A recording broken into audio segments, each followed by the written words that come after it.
বাংলাদেশের রাজনীতিতে আজ একটি গুরুত্বপূর্ণ দিন।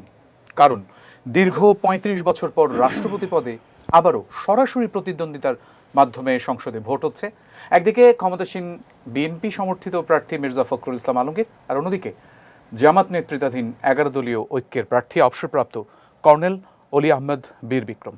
অঙ্কের হিসাবে ফলাফল অনেকটা স্পষ্ট, কিন্তু রাজনীতির হিসাব কি শুধু ভোটের অঙ্ক? রাষ্ট্রপতি নির্বাচনকে ছাপিয়ে এখন সামনে আরও বড় প্রশ্ন, এই নির্বাচন কি শুধু একজন রাষ্ট্রপতি নির্বাচনের আনুষ্ঠানিকতা, নাকি এর মধ্য দিয়েই আগামী দিনের রাজনীতির নতুন সমীকরণ?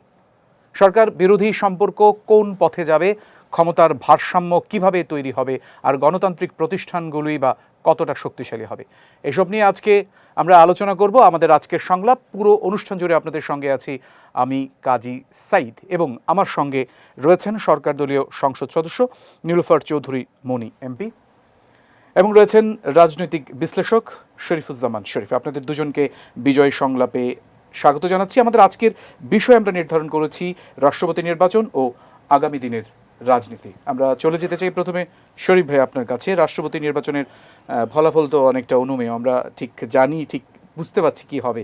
বিরোধী পক্ষের এই যে প্রার্থী দেয়া, এটা কি আসলে প্রতীকী, নাকি এর পেছনে কোনো রাজনৈতিক কৌশল আছে বলে আপনি মনে করেন? ধন্যবাদ আপনাকে, ধন্যবাদ সাথের আলোচক এবং দর্শক শ্রোতাদেরকে। আপনি ইন্ট্রোতে বলেছেন যে একটা গুরুত্বপূর্ণ ঘটনা ঘটতে যাচ্ছে। আমাদের এবারকার যে রাষ্ট্রপতি নির্বাচনটা হচ্ছে, এর কতগুলো প্রেক্ষাপট আছে। আমাদের এখানে গণতান্ত্রিক রূপান্তরের স্বপ্ন নিয়ে একটা গণ অভ্যুত্থান হয়েছে। সেই গণ অভ্যুত্থানের পরে একটা জাতীয় সংসদ নির্বাচন হয়েছে, এবং তার আগে রাজনৈতিক দলগুলো রাজনীতি এবং আমাদের নাগরিক জীবনে কতগুলো ইতিবাচক এবং অর্থবহ পরিবর্তনের জন্য কতগুলো সংস্কারের প্রস্তাবনা তারা তৈরি করেছে।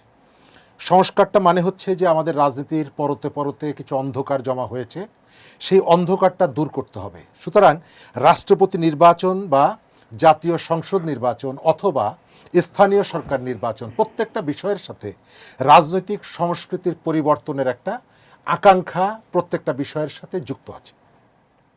আমরা আমাদের দেশে দুজন মানুষকে নাম উচ্চারণ করার আগে মহামান্য শব্দটি ব্যবহার করি। তাদের একজন হচ্ছেন রাষ্ট্রপতি। তিনি রাষ্ট্রের সর্বময় সব থেকে উপরে অবস্থান করেন। সুতরাং তার প্রতি মানুষের প্রত্যাশার জায়গাটা যেমনি বেশি, শ্রদ্ধার জায়গাটা যেমনি বেশি, আবার তাকে ঘিরে মানুষের কতগুলো কল্পনা এগুলো আছে।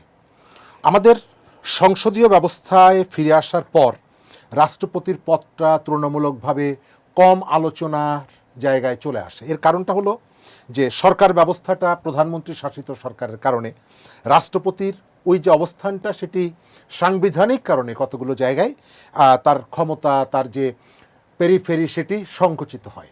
আবার কর্তৃত্ববাদী শাসনের কারণে এটা আরও প্রকট হয়েছিল যে রাষ্ট্রপতির হাত থেকে অনেকগুলো তার যে অধিকারের যে জায়গাটা, সংবিধান প্রদত্ত যে অধিকারগুলো, সেই অধিকারগুলো তিনি প্রয়োগ করতে পারতেন না, কারণ ব্যবস্থাটা চলে গিয়েছিল প্রধানমন্ত্রীর হাতে।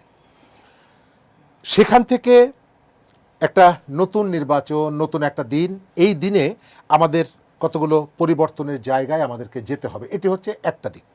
রাষ্ট্রপতির পদটি আমরা মনে করি যে আরও ইফেক্টিভ হওয়া দরকার, এবং তিনি যেহেতু রাষ্ট্রের অভিভাবক, সুতরাং তার যে ইমেজের জায়গা, তার সম্মানের জায়গা এবং তার কাছে মানুষের যে প্রত্যাশা, সেই প্রত্যাশা পূরণের জন্য তার ভূমিকা রাখার সুযোগটা, স্পেসটা আপনাকে দিতে হবে। এবং এই আকাঙ্ক্ষাগুলোকে সামনে রেখে নির্বাচনটা হচ্ছে। বিএনপি রাষ্ট্র পরিচালনায়, রাষ্ট্র সংস্কারে তার যে প্রতিশ্রুতি, সেই প্রতিশ্রুতির মধ্যেও রাষ্ট্রপতির এবং প্রধানমন্ত্রীর মধ্যে ক্ষমতার ভারসাম্যের কথা বলেছে। সুতরাং আমরা চাইব বিএনপির সংখ্যাগরিষ্ঠতা নিয়ে যিনি রাষ্ট্রপতি হবেন, তিনি কেবলমাত্র একটা অলংকারিক পদ হিসাবে দায়িত্ব পালন না করে তার কাছে মানুষের প্রত্যাশা পূরণের জন্য তিনি ভূমিকা রাখবেন। এবার আপনার মূল প্রশ্নে আসি। বিরোধী দলের পক্ষ থেকেও রাষ্ট্রপতি প্রার্থী করা হচ্ছে। আমি মনে করি যে সেখানে যদি সংবিধান পারমিট করে, এই অধিকার তাদের আছে। তারা প্রার্থী ঘোষণা করেছেন, এটাকে আমি নেগেটিভলি দেখি না। এই কারণে যে তারা এর ভেতর থেকে একটা রাজনীতি করতে চায়, তবে তাদের প্রার্থী মনোনয়নের ক্ষেত্রে একেবারে সুনির্দিষ্ট সুস্পষ্ট একটা রাজনীতি আছে।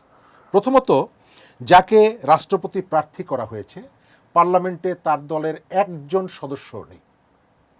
বিরোধী দলের আরও কতগুলো দল মিলে প্রার্থী, কিন্তু তার দলের একজন সদস্য না থাকার পরেও তিনি রাজি হওয়ার পেছনে তার যেমনিভাবে একটা আকাঙ্ক্ষা আছে, তার এক ধরনের রাজনীতি আছে, আবার বিরোধী দলের একটা রাজনীতি আছে।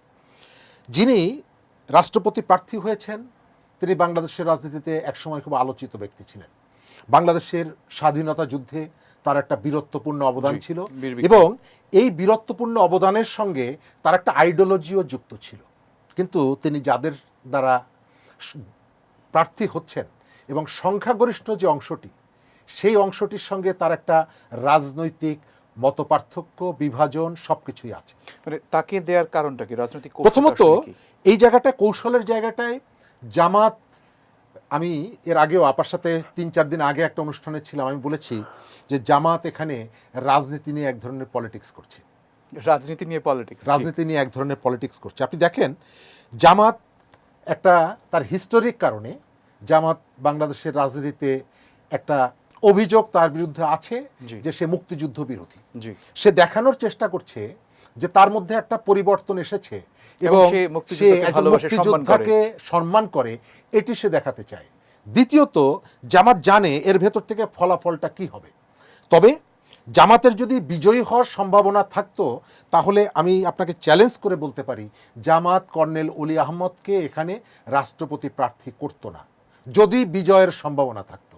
গ্রামে একটা কথা আছে যে বাঘ মারার জন্য সতীনের ছেলেকে পাঠাও, বাঘও যদি মরে তাতেও লস নাই, আর সতীনের ছেলে মরলেও লস নাই। মানে আমি যদি জামাত এই জায়গাটায়, আমি যদি সহজ করে বলি যে জামাত উপর দিয়ে যাই বলুক, আসলে ভিতরে ভিতরে তাদের সেই অতীতটা রয়ে গেছে এবং তীব্রভাবে। সে এর ভেতর থেকে যেটা দেখাতে চাইছে, সে একটা হাইপ তোলার চেষ্টা করছে যে সমস্ত পদে দলের লোকজনের বাইরে লোক রাখতে হবে, কিন্তু সে এর ভেতর থেকে কর্নেল অলিকে দিয়ে বাইরের মানুষকে দেখাবে যে দেখো আমরা সংখ্যাগরিষ্ঠ হওয়ার পরেও আমরা কোনো প্রার্থী দেইনি, আমরা চেয়েছি একজন উদার মানুষকে, এবং যিনি বিএনপি প্রতিষ্ঠাতাদের একজন, আমাদের উদারতা দেখেছো, আমরা সেই ধরনের একজন মানুষকে মানে যত না প্রার্থী করেছি, তাদের ভিতরে উদারতা আছে বা বিশ্বাস আছে, এর ভেতর থেকে মানুষ হচ্ছে লোক দেখানো, একদম এর ভেতর থেকে মানুষকে দেখানো যে আমাদের উদারতা। কিন্তু রিয়েলিটি হচ্ছে জামাত যখন সুযোগ পেয়েছে তখন 100% তার দলের প্রতি অনুগত, এবং সেটি যে প্রকাশ্য হতে হবে তা না, সে অনেক গুপ্তকে তার বিভিন্ন জায়গায় প্রমোট করেছে। সেটি অন্তর্বর্তীকালীন সরকারের সময় ডিসি, এসপি থেকে শুরু করে বিশ্ববিদ্যালয় উপাচার্য পর্যন্ত তার পুরনো নেতাদের, যাদেরকে কেউই চিনত না, তাদেরকে নিয়ে এসেছে। শরীফ, অনেক ধন্যবাদ আপনাকে। আমরা একটু মনি আপা আপনার কাছে আসতে চাইবো। একই প্রশ্ন আপনার কাছে, যে এই সাংবিধানিক একটি আনুষ্ঠানিকতা এগুলো নাকি রাজনৈতিক কোনো তাৎপর্য আছে, এবং একই সঙ্গে শরীফ ভাই যেটি বললেন সেই বিষয়ে আপনি বলবেন। ধন্যবাদ আপনাকে, যারা শুনছেন আমার শুভেচ্ছা এবং সহ আলোচককে শুভেচ্ছা। দেখেন, এইখানে আপনার এটা আসলে নিয়মতান্ত্রিক, এটাও যেমন সত্য, আবার সংবিধানের বাধ্যবাধকতা সেটাও তেমন সত্য। আমি কোনোটাকেই ছোট করে দেখছি না। রাষ্ট্রপতি শাসিত সরকারে রাষ্ট্রপতি সর্বোচ্চ ক্ষমতার অধিকারী থাকেন, মন্ত্রিপরিষদ শাসিত সরকারে প্রধানমন্ত্রী সর্বোচ্চ ক্ষমতার অধিকারী থাকেন। এইখানে আপনার বাংলাদেশ জাতীয়তাবাদী দল তার 31 দফায় আর 2023 সালেই ঘোষণা করেছিলেন, যখন ফ্যাসিস্ট সরকারে ছিল, যে রাষ্ট্রপতির ক্ষমতা বাড়াবেন। তো সেই হিসেবে রাষ্ট্রপতিটা আগেও মহামান্য নামে ছিলেন, কিন্তু কাজ কম ছিল, কিন্তু গুরুত্বপূর্ণ কাজ ছিল তার। কিন্তু এখন যিনি রাষ্ট্রপতি হবেন তার কাজ কিন্তু বাড়বে। ক্ষমতার ভারসাম্য রক্ষার জন্য তাকে বেশ কিছু দায়িত্ব দেওয়া হবে। তো সেই জায়গা থেকে এটা খুবই গুরুত্বপূর্ণ, এবং সংবিধানের বাধ্যবাধকতা তো আছেই।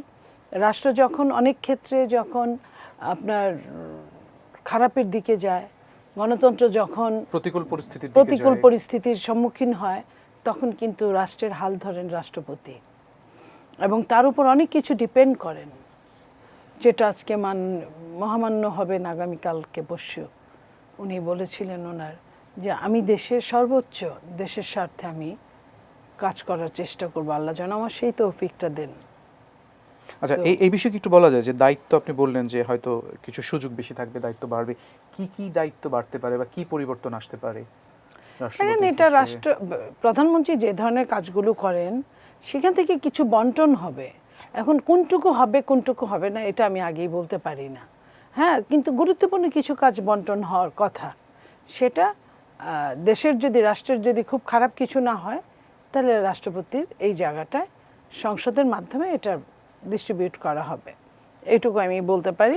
সেই জায়গাতে আপনার রাষ্ট্রপতি খুবই গুরুত্বপূর্ণ একটা জায়গায় অবস্থান করছেন বর্তমান রাষ্ট্রপতি, এবং ৩৫ বছরের রেকর্ড ভেঙে অনুষ্ঠিত হতে যাচ্ছে ভোট। আচ্ছা মনিয়াপা, মির্জা ফখরুল ইসলাম আলমগীরকে রাষ্ট্রপতির হিসেবে আপনাদের নমিনেশন, তো আপনারা কি আসলে দল থেকে নিরপেক্ষ সাংবিধানিক কোনো ব্যক্তিত্ব চাচ্ছেন নাকি পরীক্ষিত রাজনৈতিক নেতৃত্ব এবং প্রজ্ঞাবান রাজনৈতিক নেতৃত্ব, মানে কি চাচ্ছেন আসলে? দেখেন, আমরা একটা জিনিস দেখেছি ওনার কাছ থেকে, না আমরা একটা জিনিস দেখেছি, বাংলাদেশ রাষ্ট্র প্রায় সময়ই আপনার বিপর্যস্তের মধ্যে পড়ে। হ্যাঁ, অনেকেই বিপথে নেওয়ার চেষ্টা করে। তখন যখন মানে এই যে রাজনৈতিক প্রজ্ঞাবিহীন যারা এসেছিলেন তারা কিন্তু ওই সময়টা কিন্তু ধরে রাখতে পারেন নাই, কিন্তু যাদের কাছে রাজনৈতিক প্রজ্ঞা ছিল তারা কিন্তু শক্ত হাতে ওটা হ্যান্ডেলিং করেছিলেন ওই সময়টায়। সেই হিসেবে মির্জা ফখরুল ইসলাম আলমগীর সাহেবের বিকল্প নাই, মানে এই জায়গাটায় তাকে যে দেওয়া হয়েছে। এইখানে এই কথাটা বলতে চাই যে উনি ১৭ বছর আন্দোলনে যুক্ত ছিলেন এবং সামনের সারির বিএনপির মহাসচিব, ভারপ্রাপ্ত মহাসচিব, এই দায়িত্বগুলো উনি পালন করেছেন। জেল জুলুম ভুলিয়া সব অত্যাচার ওনার উপর দিয়ে গিয়েছে, ওনার শরীরের উপর দিয়ে গিয়েছে, মানসিক অবস্থার উপর দিয়ে গিয়েছে। অথবা একটা সম্পূর্ণরূপে একজন পুরখাওয়া ব্যক্তি। এবং বাংলাদেশের শুধু বিএনপি না, আমি নিরপেক্ষতার কথাই বলছি, অনেক সাধারণ মানুষও ওনাকে পছন্দ করেন, মানে সর্বদল নিরপেক্ষভাবে। হ্যাঁ, তো সেই হিসেবে ওনার বিকল্পের কথা আমি বললাম। যেহেতু একদম সম্পূর্ণ দলীয় মনোভাবে কিন্তু না, সাধারণ মানুষও মনে করেন যে একটা ভদ্রলোক মানুষ, সে জি, অনেক ধন্যবাদ। ভালো। খুব সংক্ষেপে আপনি বলবেন যে রাষ্ট্রপতির ক্ষমতা বাড়ানো উচিত কিনা, এবং আপনি বলেছেন কম আলোচনা হয় রাষ্ট্রপতি, খুব সংক্ষেপে। অবশ্যই বাড়ানো উচিত, এবং বাড়ানোর তো একটা অঙ্গীকারও আমাদের আছে। জি, ধন্যবাদ আপনাকে। আমরা একটা বিজ্ঞাপন বিরতিতে যাব, ফিরে এসে আবার আপনাদের সাথে আলোচনা করব।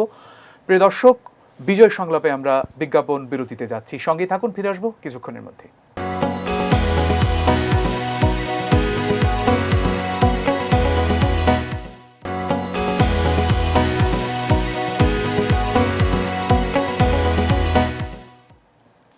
বিজ্ঞাপন বিরতির পর বিজয় সংলাপে আরও একবার স্বাগত জানাচ্ছি। প্রিয় দর্শক, আমরা আমাদের আজকের বিষয় নির্ধারণ করেছি রাষ্ট্রপতি নির্বাচন এবং আগামী দিনের রাজনীতি। আমরা চলে যাব শরীফ ভাই আপনার কাছে, যেটি আপনাকে বলেছিলাম বিজ্ঞাপন বিরতিতে যাবার আগে, যে রাষ্ট্রপতির ক্ষমতা বাড়ানো উচিত। এই বিষয়ে আপনি একটু বলবেন যে কম আলোচনা হয়, কী ধরনের ক্ষমতা বাড়ানো উচিত বলে আপনি মনে করেন। আর এটার সঙ্গে আরেকটি বিষয় তো যুক্ত করে নিই, ৭০ অনুচ্ছেদ সংস্কার কি এখন রাজনৈতিক ঐক্যমতের বিষয় হতে পারে? দুটি প্রশ্ন। ধন্যবাদ। রাষ্ট্রপতির পদটি এখন যেহেতু একটা অলংকারের মতো আছে এবং তার ক্ষমতা বাড়ানোর একটা প্রতিশ্রুতি আছে, প্রত্যাশাও আছে, তবে এটা আমার প্রত্যাশার থেকে সরকারি দল, মেজরিটি পার্টি যারা, তাদের দৃষ্টিভঙ্গির উপরে বেশি নির্ভর করে যে আসলে তিনি কোন কোন জায়গায় তার ক্ষমতাটা বাড়ানোর উদ্যোগটা তারা গ্রহণ করবে। আমরা এখন যেটা শুনতে পাচ্ছি যে কয়েকটা প্রতিষ্ঠান, এই প্রতিষ্ঠানটার গড়ে তোলার ব্যাপারে রাষ্ট্রপতির মতামত নেওয়া হবে, তবে সেটা কেবলমাত্র তাকে ঘিরে যে প্রত্যাশা এটি পূরণ করবে কিনা এটি একটা আলোচনার বিষয়। দ্বিতীয় জায়গাটা হচ্ছে বিএনপির কিন্তু রাষ্ট্রপতির ক্ষেত্রে এক ধরনের কতগুলো জায়গায় তিক্ত অভিজ্ঞতাও আছে। নিশ্চয়ই রাজনৈতিক দল হিসাবে তারা এগুলোকে বিবেচনা করবে, এটি যেমন সত্য। আবার আমাদের এক ধরনের বাতিক আছে, সেটা কি? সেটা হচ্ছে আমরা মনে করি যে অমুক অমুক জায়গায়, সব জায়গায় দল নিরপেক্ষ লোকজনগুলোকে বসানো উচিত। একটা পলিটিক্যাল গভর্নমেন্ট, তার কতগুলো স্ট্র্যাটেজি থাকবে, তার কতগুলো পলিটিক্স থাকবে। সে তো একটা দাতব্য প্রতিষ্ঠান না, তার কতগুলো পলিটিক্যাল লক্ষ্য থাকে। সেই লক্ষ্য পূরণের জন্য তার রাজনীতির সাথে সামঞ্জস্যপূর্ণ কতগুলো কৌশল সে ঠিক করবে, এবং সেই অনুযায়ী আমরা চেষ্টা করব যে অন্তত কতগুলো প্রতিষ্ঠান আছে। আমি যেমন দুর্নীতি দমন কমিশন, আমি চাইবো দল নিরপেক্ষ ব্যক্তি সেখানে আসুক, কিন্তু আপনার স্পিকার পদে আপনি যদি বলেন যে এখানে একজন নিরপেক্ষ লোককে দায়িত্ব দিতে হবে, এটা চাইলেই সম্ভব না। এটা চাইলেই সম্ভব না, কারণ তাকে একজন পার্লামেন্ট মেম্বার হয়েই তাকে দায়িত্বটা পালন করতে হয়। সুতরাং রাষ্ট্রপতির জায়গাটা এর কোনো বাধ্যবাধকতা নেই, কিন্তু যারা দায়িত্ব পালন করেন মেজরিটি যে পার্টিগুলো, তার কতগুলো রাজনৈতিক লক্ষ্য থেকেই সে এই কাজগুলো তাকে করতে হয়। এই ক্ষেত্রে আপনি যদি বলেন বিএনপি অন্যান্য প্রার্থীদেরকে পছন্দ না করে মির্জা ফখরুল ইসলাম সাহেবকে, মির্জা ফখরুল ইসলাম সাহেব একজন পলিটিশিয়ান, বাংলাদেশে এই ধরনের পলিটিশিয়ানরা রাষ্ট্রপতির দায়িত্ব আগেও পালন করেছেন। আব্দুল হামিদ সাহেব তিনিও একজন পলিটিশিয়ান ছিলেন, কিন্তু আপনি যদি খেয়াল করেন যে গত কয়েকদিন আগে আমি দেখলাম মির্জা ফখরুল ইসলাম আলমগীরের একটা বক্তব্য যে কেউ ধর্ম পালন করতে চাইলে তিনি করবেন, কেউ যদি মার্কস পড়তে চান তিনি পড়বেন। আমি তার এই বক্তব্যের মধ্য থেকে আমাদের যে ইনক্লুসিভ একটা পলিটিক্স আমরা এখানে এস্টাবলিশ করতে চাই, আমি এই দৃষ্টিভঙ্গিটা তার মধ্যে দেখি। সুতরাং অন্যান্য যে জায়গাটায় তিনি রাজনৈতিক পরিচয়ে নিয়ে দায়িত্ব পালন করবেন না, তিনি কেবলমাত্র বিএনপির রাষ্ট্রপতি হবেন না, তিনি জাতীয় সংসদের যতগুলো দল সেখানে রিপ্রেজেন্ট করছে সবার নেতা হবেন, পুরো দেশের নেতা হবেন। আপনার কাছে অনেকগুলো বিষয় আপনার কথা থেকে এসছে, আমার জানতে ইচ্ছে করছে। প্রথম প্রশ্ন হচ্ছে যে রাষ্ট্রপতিকে আসলে যেই রকম নিরপেক্ষের কথা আমরা বলি সেটা কি আসলে সম্ভব? আমরা অতীতের ইতিহাসে রাজনৈতিক কোনো দলের থেকে নির্বাচিত কোনো রাষ্ট্রপতিকে নিরপেক্ষভাবে পেয়েছি, যেটা আমরা চাই সাধারণ মানুষ হিসেবে, এটা কি সম্ভব? প্রথমত আপনি এর আগে যারা দায়িত্ব পালন করেছেন প্রেক্ষাপটটা একরকমের ছিল। এবার কিন্তু একটা গণ অভ্যুত্থান হওয়া মানেই হচ্ছে আমরা যখন আলোচনা করতে যাই তখন সরকারি দলের কাছে আমার কতগুলো দাবির কথা বলি, বিরোধী দলের কাছেও আমি কতগুলো দাবির কথা বলি। এবং আপনি খেয়াল করবেন যে আমাদের এখানে 12 ফেব্রুয়ারি দুটো ঘটনা হয়েছে। সবসময় আমাদের যে জাতীয় নির্বাচনগুলো হয়, একটা নির্বাচন হয় প্রতীকের নির্বাচন, রাজনৈতিক প্রতিশ্রুতি, আমি বিজয়ী হলে কি কি করব, আপনাকে ঘর বানিয়ে দিব, আপনাকে চাকরি দিব, রাস্তাঘাট বানিয়ে দেব, ইত্যাদি ইত্যাদি। কিন্তু এখানে কিন্তু রাজনৈতিক সংস্কৃতির পরিবর্তনের জন্য একটা গণভোটও হয়েছে। সুতরাং আপনাকে যেমনিভাবে মানুষের সার্ভিস সেক্টরগুলোকে ডেভেলপ করার জন্য ভূমিকা রাখতে হবে, একই সঙ্গে ওই গণভোটের যে মর্মার্থ যে আমি আমার রাজনীতিকে আরও বিশুদ্ধ করতে চাই, এখানে যে অন্ধকার জমেছে, যে ধুলা জমেছে, সেই ধুলা পরিষ্কার করতে চাই, এবং সেটা যদি করতে হয় তাহলে রাজনীতিতে আপনার গুণগত পরিবর্তন আনতে হবে, এবং গুণগত পরিবর্তনের ক্ষেত্রে রাষ্ট্রপতির ভূমিকা রাখার যথেষ্ট সুযোগ আছে।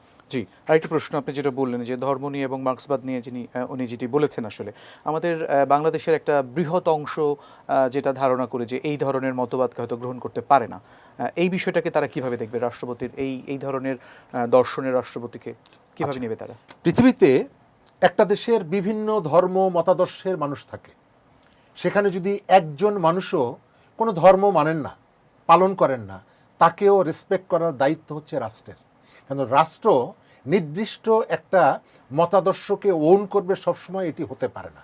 সুতরাং তার এই বক্তব্যের ভেতর থেকে এটি স্পষ্ট যে তিনি এই কনসেপ্টকে ওন করেন যে আমার এখানে একজন মানুষও যদি ভিন্ন মতাদর্শের হয়, যিনি তার রাজনীতির বাইরে, যিনি তার মতাদর্শের বাইরে, তিনি হয়তো কোনো প্রচলিত ধর্ম বিশ্বাসের মধ্যে তিনি নেই, অথবা জ্ঞান চর্চার জন্য আপনি নির্দিষ্ট একটা মতাদর্শিক যে লিটারেচার তার বাইরেও অন্যান্য লিটারেচারগুলো যে আপনার পড়া দরকার, এই বার্তাটা তার ভেতর থেকে এসেছে। সুতরাং এটিকে আমি সংকুচিতভাবে অথবা সমালোচনা না করে আমি দেখি তার উদারতাকে, এবং ওই যে একটা ইনক্লুসিভ সোসাইটি গড়ে তোলার জন্য রাষ্ট্রপতি, রাজনীতিবিদ সবার হওয়া দরকার, আমি তার মধ্যে সেই বার্তাটা দেখতে পাই। আমি ওই গ্রুপের কথা বলছি যারা আসলে একটু কট্টরভাবে চিন্তা করে, তাদের ক্ষেত্রে তারা কিভাবে নেবে এটা? আপনি যখন একটা ওই যেটা বললাম যে আপনি যখন একজন দেশের একজন রাজনীতিবিদ, একজন প্রতিনিধি,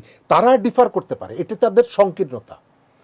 যদি এই মতাদর্শের বা তার এই মতামতের কেউ যদি সমালোচনা করে, ভিন্ন মত পোষণ করে, এটা যিনি বলেছেন তার কোনো সীমাবদ্ধতা না, বরং যারা সমালোচনা করবেন তাদের এক ধরনের ওই যে কুপমণ্ডুকতা, জি জি জি কুপমণ্ডুকতা। জি জি জি, অনেক ধন্যবাদ আপনাকে। এবার আমরা একটু ৭০ অনুচ্ছেদ নিয়ে কথা বলতে চাই। মনিয়াপা, আপনার কাছে আসতে চাই যে আপনারা নির্বাচনে বা মাঝখানের সময়গুলোতে আপনারা স্বাধীন মত প্রকাশের কথা বলেছেন। আপনারা বলেছেন যে আমাদের গলা একটা সময় ধরে রাখা হতো, আমরা কথা বলতে পারতাম না, আপনারা এলে আমরা স্বাধীনভাবে কথা বলতে পারবো।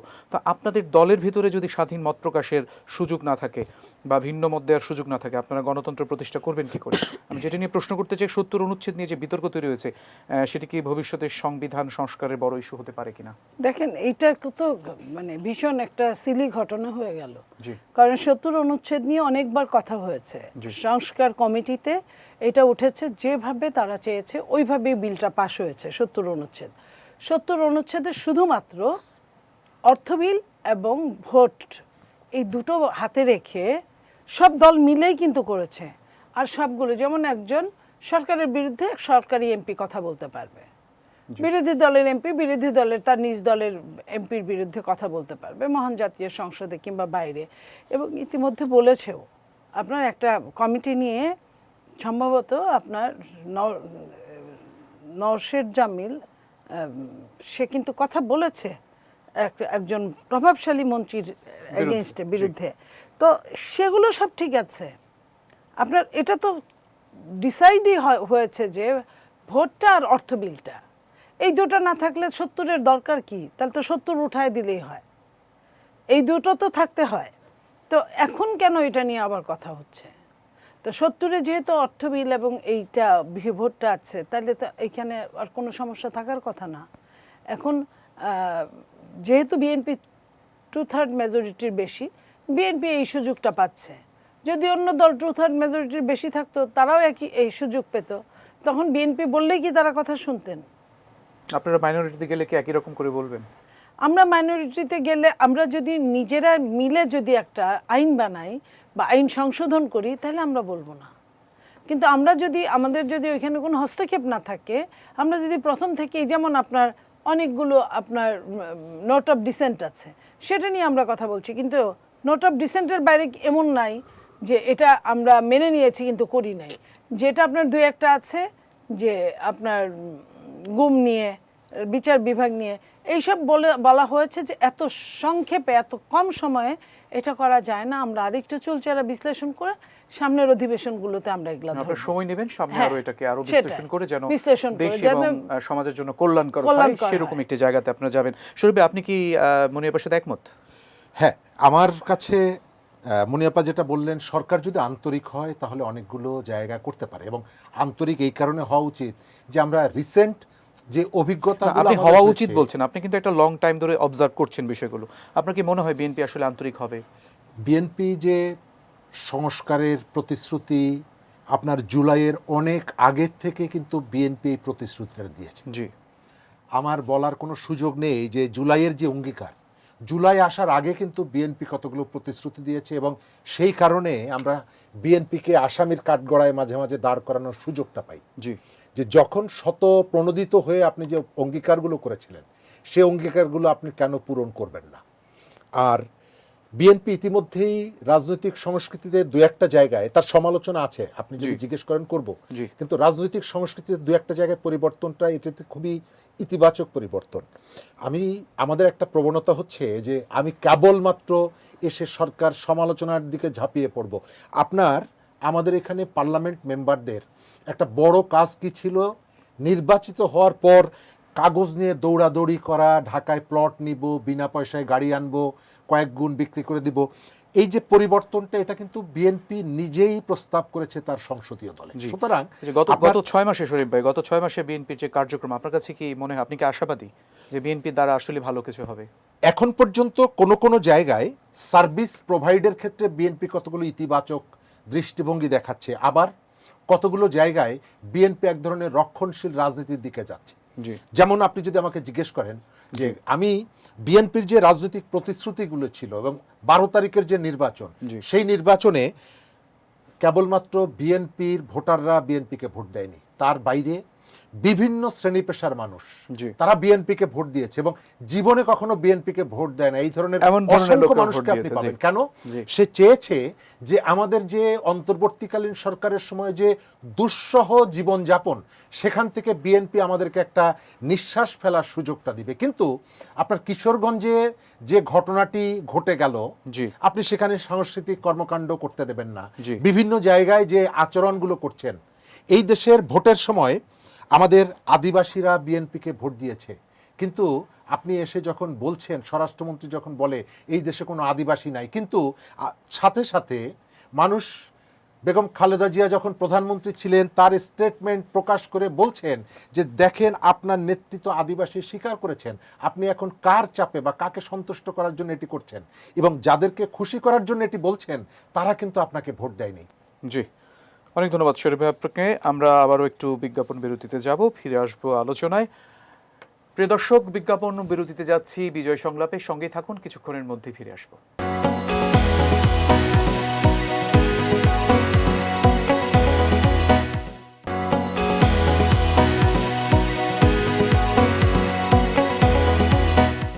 বিজ্ঞাপন বিরতির পর আরও একবার স্বাগত বিজয় সংলাপে। আমাদের সঙ্গে রয়েছেন আমাদের সবারই প্রিয় সরকার দলীয় সংসদ নীলোফার চৌধুরী মনি আপা।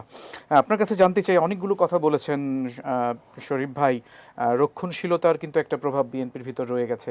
আপনি এটাকে কিভাবে ব্যাখ্যা করবেন যে গত কালকে যে খবর, কিশোরগঞ্জে গান গাওয়াকে কেন্দ্র করে এক ধরনের সংঘাত তৈরি হয়েছে? আমরা কি আমাদের স্বাধীনভাবে এই দেশে গান গাইতে পারবো না? আমরা কি আমার ভালো লাগা মন্দ লাগার কাজগুলো করতে পারবো না? আমরা আটকে থাকবো, নিজেদেরকে আটকে রাখবো? দেখেন, এটা আমি সম্পূর্ণ এইটা মেনে নিতে পারি না। এই কারণে বিএনপি তো সেই সরকার, যে সরকার এসেই আপনার স্কুলে যে টিচার, সঙ্গীতের টিচার এবং শরীরচর্চার টিচারদের বাদ দেওয়ার যে কথাটা উঠেছিল, সেটাকে কিন্তু মিনিমাইজ করেছে, সেটাকে আবার পুনর্বহাল করেছে। এবং এই যে মেয়েদের ফুটবল খেলা, মেয়েদেরকে বাইরে বের হওয়া, মেয়েদেরকে স্বাধীনভাবে চলাফেরা করা, এবং সর্বশেষ মেয়েদের যে বাস নামানো, এই যে পিঙ্ক কালার, সেগুলো কিন্তু বিএনপি সরকার করেছে। এখন বিএনপির মধ্যে কিছু আপনার গুপ্ত আছে, অস্বীকার করার কোনো কারণ নেই। তাদের কিছু খামখেয়ালিপনা হয়তো দু একটা জায়গায় থাকতে পারে, বাট বিএনপি একটা উদারনৈতিক রাজনৈতিক দল, এবং ধর্মকে পুঁজি করে বিএনপি কোনো দিন রাজনীতি করে নাই। কিন্তু বিএনপি ধর্মকে বিশ্বাস করে এবং মানে, যে যে ধর্মই পালন করুক না কেন। তো সেটাকে অবমাননাও করে না, আবার আধিক্যতাও দেখায় না। আধিক্যতা দেখায় যে কিছু করবে। আপনার শিল্পীদের বিশেষ সহায়তার জন্য বিএনপি ইতিমধ্যেই বলেছেন, এবং এইখানে বিএনপির কিছু সাংস্কৃতিক জায়গাগুলো, কিছু জায়গায় নেতৃত্বের কিছুটা আপনার গ্যাপ আছে। আমি অভাব আছে বলবো না, গ্যাপ আছে। সেই গ্যাপগুলোর জন্য কেউ হয়তো বা এই বেশি ফ্যাসিলিটিসটা নিচ্ছে, গিয়া দেখেন ভিতরে হয়তো তাদেরই কেউ একজন। আচ্ছা, আপনার কাছে কি মনে হয় না যে গত সময়ের চাইতে এখন আমরা সাংস্কৃতিক চর্চা ঠিক আগের মতো স্বাধীনভাবে করতে পারছি না? কিভাবে করতে পারবেন আপনি? আগের মতো করে আমরা স্বাভাবিকভাবে করতে আপনি পারছি না? কিভাবে করতে এই যে পারবেন? বিভিন্ন ধরনের আপনি 18 মাস যে ইন্টারিম সরকার ছিল, তখন যে জায়গাটায় নিয়ে যাওয়া হয়েছিল, কবর থেকে লাশ তুলে তাকে পুড়িয়ে ফেলা হলো। পুড়িয়ে ফেলা তো কোনো সংস্কৃতির মধ্যে পড়ে না, কোনো ধর্মের মধ্যে পড়ে না। বর্বরতা। সে তো হিন্দু না, না। সে তো বলে নাই যে আমি হিন্দু। জি। তো তাকে পুড়িয়ে ফেলা হলো, মেরে গাছে তুলে তাকে পুড়িয়ে ফেলা হলো এক হিন্দু লোককে। যখন এই অবস্থা, যখন আপনার টিএসসির সামনে নারীকে অবমাননা করা হলো, টিএসসির সামনে আপনার নারীদের প্রতিকৃতি বানিয়ে যখন সারাদিন কুশপুতলিকায় পিটানো হলো, আগুন ধরানো হলো, তো এই জিনিসগুলো থেকে হঠাৎ করে আপনি আমি বলি, আমি সংসদে আপনার এখানে আসার আগে মাননীয় চিফ হুইপের সাথে কথা বলছিলাম।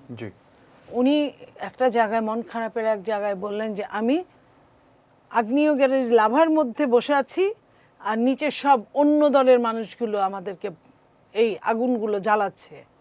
আপনি মনে করেন কোনো একটা প্রোগ্রামে মাননীয় প্রধানমন্ত্রী হলেন চিফ গেস্ট, রাতে তাকে চিঠি দেওয়া হয়েছে, চিঠির মধ্যে চিফ গেস্টের নাম নাই।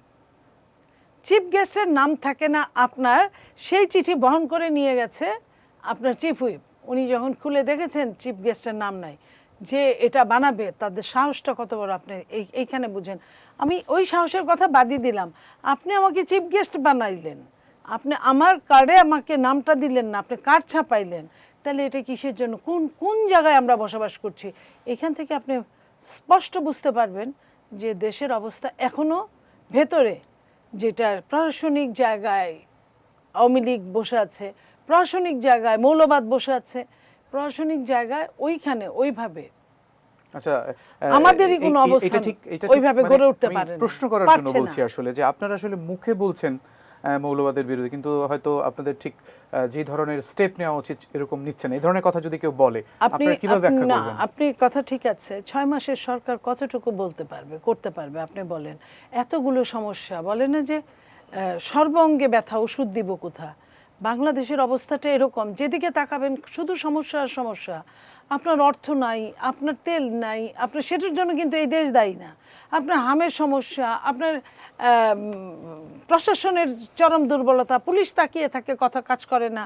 আপনার এত জায়গায় এত সমস্যার মধ্যে একটা সরকার এসে দায়িত্ব নেওয়ার পরে সবগুলো ঠিক করতে একটা হাতে নিয়ে সময়ের ঠিক করতে প্রয়োজন কিন্তু হবে। একটা সময় কিন্তু সাধারণ অনেক মানুষ একটা কথা বলে যে এই সরকারের দক্ষ লোকের কিছু ঘাটতি আছে।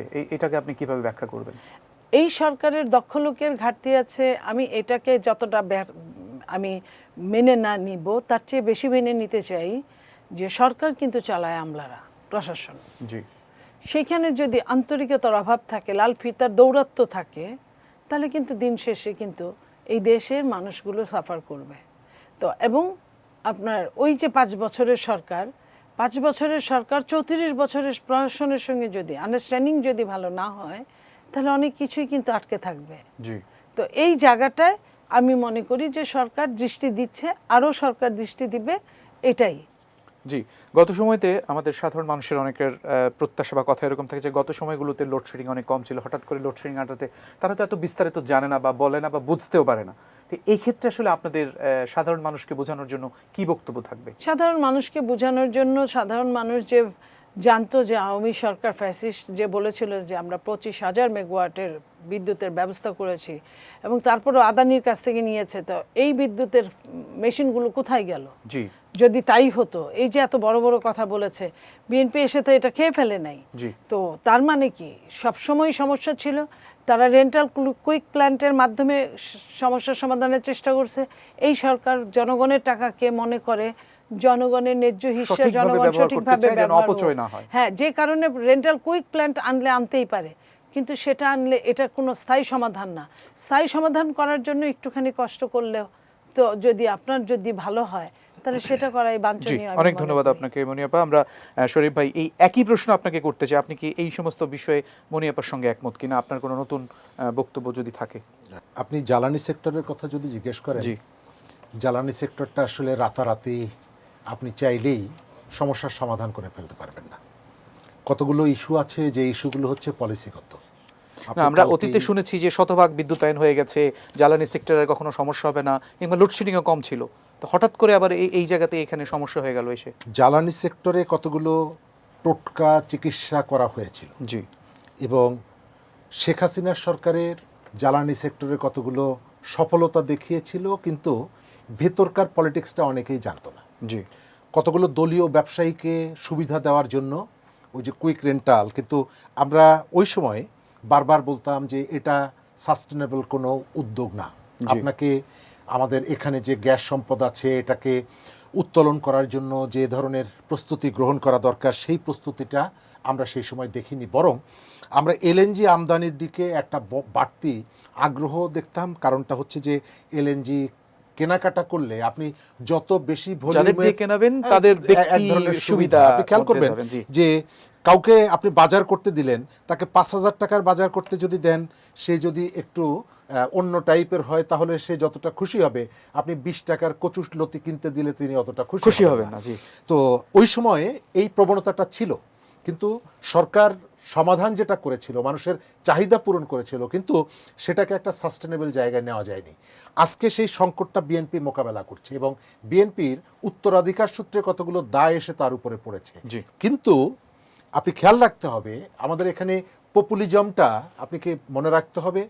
সকালবেলায় যে নারী রান্না করে সন্তানদের জন্য খাবার রেখে অফিসে যান, তিনি যদি সকালবেলায় উঠে গ্যাস না পান, আপনি যতই ফ্যাসিস্টদের ষড়যন্ত্র লুটপাট বলেন, তিনি সেটিকে পজিটিভলি নেবেন না। জি। এবং স্বাভাবিকভাবে একটা দায় বিএনপির কাঁধের উপরে যাবে।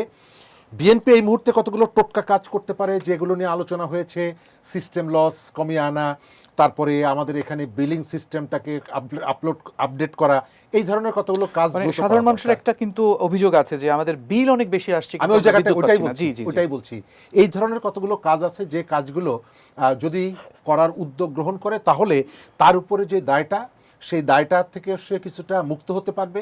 দ্বিতীয়ত মানুষকে বুঝাতে পারবে যে আমি এই ইনিশিয়েটিভগুলো নিচ্ছি। তবে শেষ কথা হলো, আপনি যদি অনবরত আপনার অতীতের সরকারের উপরে সব দায় চাপিয়ে দিতে চান, তাহলে মানুষ এটাকে স্বাভাবিকভাবে গ্রহণ করবে না। যদিও গতকালকে আমাদের মানে মাননীয় প্রধানমন্ত্রীর তথ্য বিষয়ক উপদেষ্টা, তিনি গ্যাস সংকট, বিদ্যুৎ সংকটের জন্য শতভাগ দায় আগের সরকারের উপরে দিয়েছেন।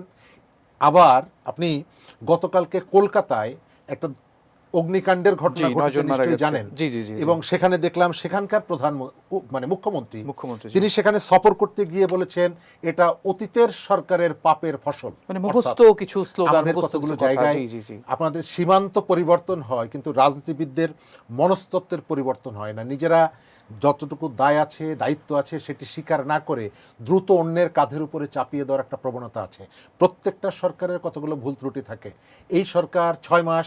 আচ্ছা শরীফ, আপনি তো রাজনৈতিক বিশ্লেষক, আমি একজন সাধারণ মানুষের পক্ষ থেকে বলতে চাই, এই আমাদের এই সমস্ত রাজনীতিবিদ যারা এ ধরনের কথা বলেন, তারা কি জনগণকে আসলে বোকা মনে করে? জনগণ কি বোঝে না তাদের এই বক্তব্য? একটা কারণ হচ্ছে কি, মানুষ যখন আপনি গাছের যত উপরে উঠবেন, মাটির সাথে আপনার দূরত্ব তৈরি হয়ে বাড়বে। যায়। জি, জি, সুতরাং এই রাজনীতিবিদরা যত উপরে ওঠেন, সাধারণ মানুষ তাদের সাথে সংযোগটা থাকে না। এবং আমি অনেক সময় বলি যে সম্ভবত এই মানুষগুলো তার যে গাড়ির ড্রাইভার, স্বাভাবিক কারণে তিনি সব মানুষের সাথে সংযোগ করতে পারেন না।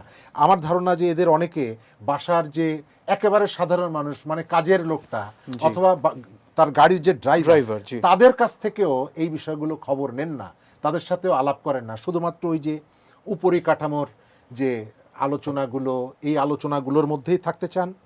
তারা জনতুষ্টিমূলক কথাগুলো আপনার কাছে শেষ প্রশ্ন শরীফ ভাই, শেষ প্রশ্ন। আমরা বুঝতে পেরেছি এই যে দ্রব্যমূল্য নিয়ন্ত্রণ, গ্যাস সংকট, বিদ্যুৎ সংকট এবং অর্থনৈতিক পরিবর্তন, এই 4টা বিষয়ে আপনার কি ধরনের সাজেশন সরকারের জন্য থাকতে পারে?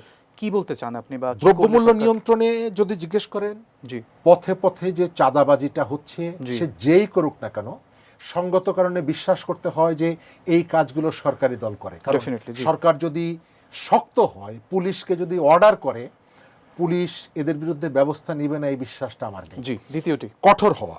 জননিরাপত্তায় একইভাবে এখানে কঠোরতা অবলম্বন করা। দলীয় কর্মীদের যে খাই রাজনীতি যেটা আছে, বিএনপি 10,000-এর বেশি নেতা কর্মীকে বহিষ্কার করেছে যখন সে সরকারে ছিল না, এখন সে সরকারি দলে। সুতরাং শুধু বহিষ্কার না, প্রয়োজন হলে আপনাকে আইনের মুখোমুখি করতে হবে। নাটোরে গতকালকে দেখলাম যে সেখানে ভাঙচুর করার পর একটা মামলা হয়েছিল বিএনপির কিছু কর্মীর বিরুদ্ধে। তাৎক্ষণিকভাবে সেখানকার ডিসিকে এবং কয়েকজন সরকারি কর্মকর্তাকে বদলি করা হয়েছে। এই বার্তাটি যখন যায়, স্বাভাবিকভাবে যে কর্মীটি অপরাধ প্রবণতা যার মধ্যে আছে, সে এক ধরনের আশকারা পায় যে সরকার আমার পক্ষে আছে। হ্যাঁ, কিছুই এই জায়গা থেকে সে হয়তো মনে করবে কিছুই তাকে সরিয়ে নিয়েছে। এবং এর ভেতর থেকে আমলাদের মধ্যেও এক ধরনের ভয় কাজ করে যে আমি যদি কারোর বিরুদ্ধে ব্যবস্থা নিতে যাই তাহলে আমাকে বদলি করে দেওয়া হবে, সুতরাং আমি ব্যবস্থা নিব না। এই ঘটনাগুলো দলকে যতটুকু রাজনৈতিকভাবে সুবিধা দেয়, রাজনৈতিকভাবে বিতর্কের মুখে আরো বেশি ফেলে দেয়। এটা সরকার বুঝতে চায় না। আপনাদের দুজনকে অসংখ্য ধন্যবাদ, আপনাদের মূল্যবান সময় থেকে আমাদেরকে সময় দিয়েছেন। প্রিয় দর্শক, বাংলাদেশের নবনির্বাচিত রাষ্ট্রপতি নিরপেক্ষ অবস্থানে থেকে জনগণের কল্যাণে কাজ করবেন এবং বর্তমান সরকার জনগণের ভোগান্তি দূর করবেন, জনকল্যাণে রাজনীতি করবেন, এমন প্রত্যাশা রেখে আজকের বিজয় সংলাপ শেষ করছি। সবাই ভালো থাকবেন, সুস্থ থাকবেন, বিজয় টিভির সঙ্গে থাকবেন।